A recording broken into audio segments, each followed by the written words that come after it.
생명의 샘가 이용훈 목사입니다. 벌써 우리는 2022년 마지막 달을 맞이했네요. 그 첫날입니다.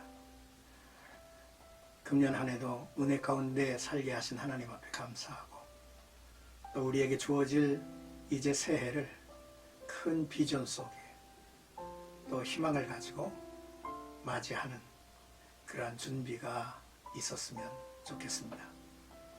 특별히 성탄절이 이제 있는 달인데, 예수께서 임마누엘 하신, 하나님이 임마누엘 하신 이 귀한 날을 복되게 귀한 절기로 보낼 수 있었으면 좋겠습니다.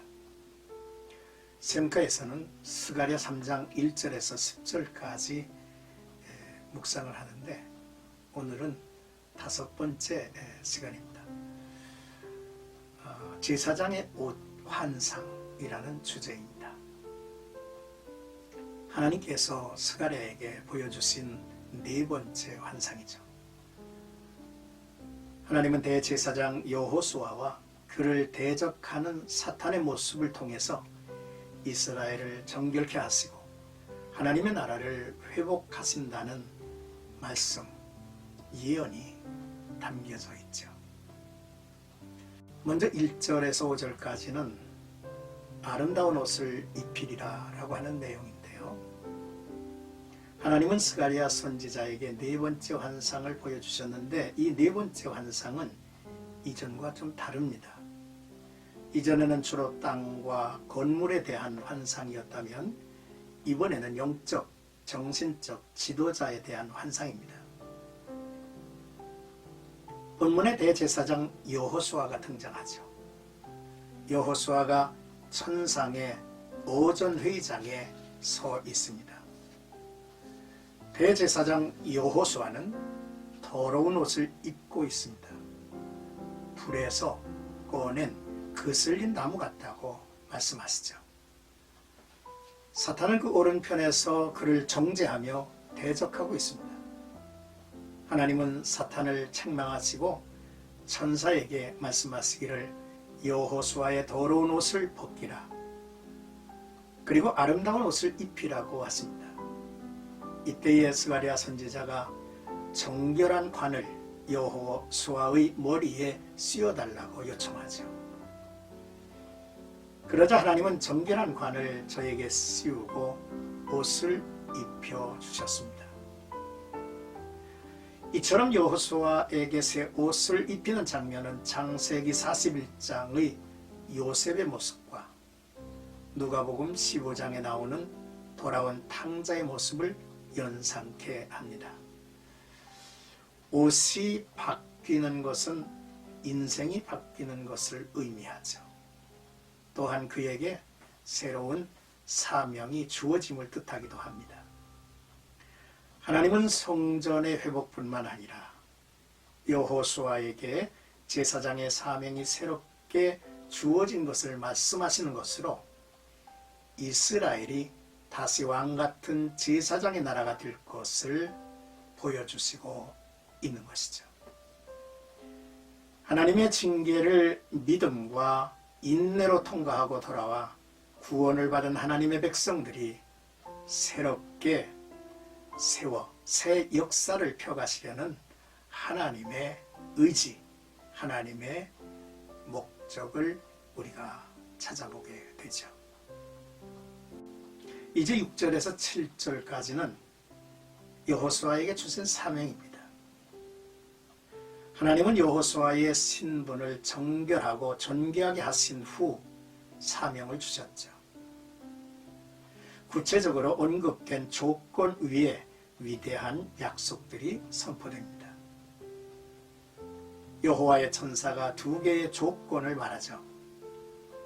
나의 도를 행하는 것과 하나님의 규례를 지키는 것입니다. 이것은 말씀에 대한 순종을 의미하죠. 말씀에 순종할 때에 3가지의 사명이 주어질 것임을 말씀을 하십니다. 첫째는 내 집을 다스리게 된다고 하셨죠.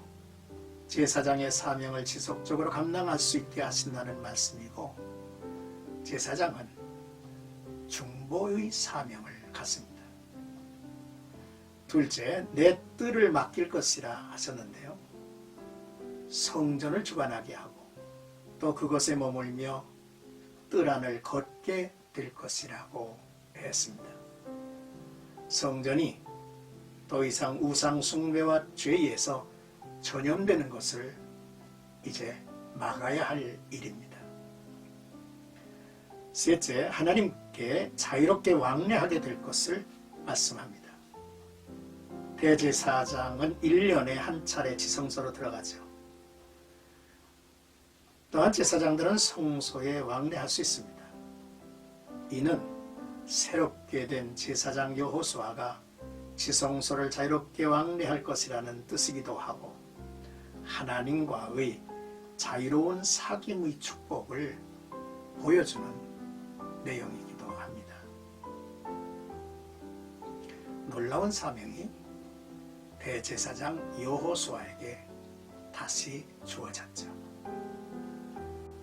이제 8절에서 10절까지는 여호수아에게 메시아에 대한 약속의 말씀이 주어진 것을 보게 됩니다. 네 번째 환상의 마지막 부분 8절에서 10절을 우리는 주목해야 합니다. 놀랍게도 주전 520년에 스가랴 선지자에게 메시아의 약속의 말씀을 주셨다는 거죠. 참으로 놀라운 일이 아닙니까? 그 내용을 보면 첫째, 순이라 부르는 메시아를 보내신다는 약속입니다. 대제사장인 여호수아는 장차 오시게 될 메시아인 그리스도를 예표하며 그를 수종드는 제사장들은 그리스도의 공로에 의해서 구원받을 성도들을 예표하는 것일 것입니다.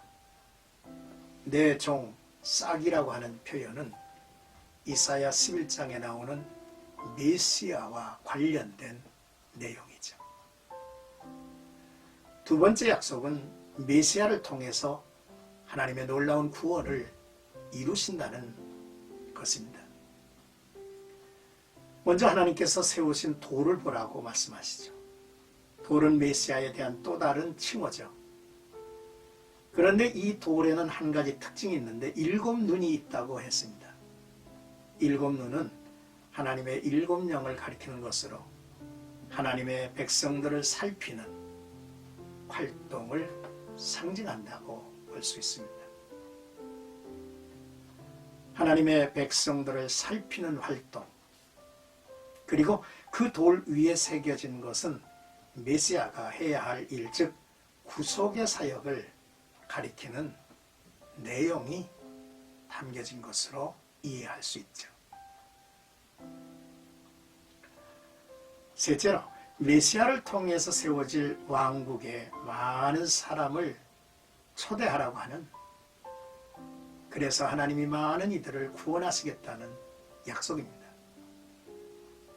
포도나무와 무화과 나무 아래로 초대를 하라고 하셨습니다. 그곳에 앉게 한다는 것은 평화, 안전, 그리고 만족을 상징하죠. 행복한 삶의 모습입니다.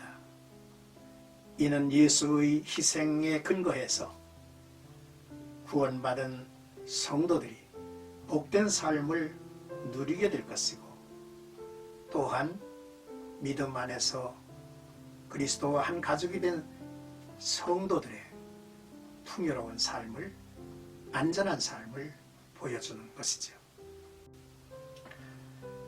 사랑하는 생각가족 여러분, 우리는 이 귀한 말씀들을 보면서 놀라기도 하고 설레기도 하고 참으로 하나님에 대한 희망과 비전을 더더욱 뚜렷이 갖게도 합니다. 선민 이스라엘, 하나님의 백성들을 보면서 말이죠. 그들은 모든 것을 다 잃어버렸는데 잃어버린 것이 아니었구나라고 하는 것을 보게 되죠. 완전히 버림을 받았는 것 같은데 버려지지 않았습니다.